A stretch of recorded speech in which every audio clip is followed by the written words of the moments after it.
Si Manny Pacquiao, isang maalamat na boksingero na kilala sa kanyang bilis, kapangyarihan, at liksi, ay nagpakita ng kahangahangang husay sa buong kanyang karera.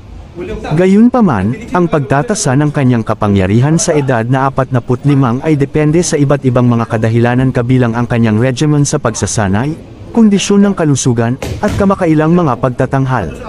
Sa huling pag-update ko noong Enero taong 2022, aktibong boksingero pa rin si Manny Pacquiao, kahit na mas lumipat siya sa kanyang karera sa politika bilang senador sa Pilipinas.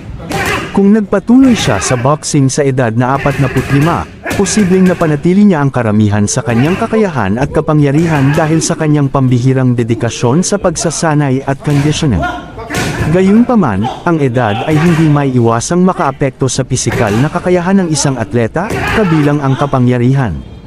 Habang ang ilang mga atleta ay nagpapanatili ng kanilang kapangyarihan ng maayos sa kanilang mga huling taon, ang iba ay maaaring makaranas ng pagbaba.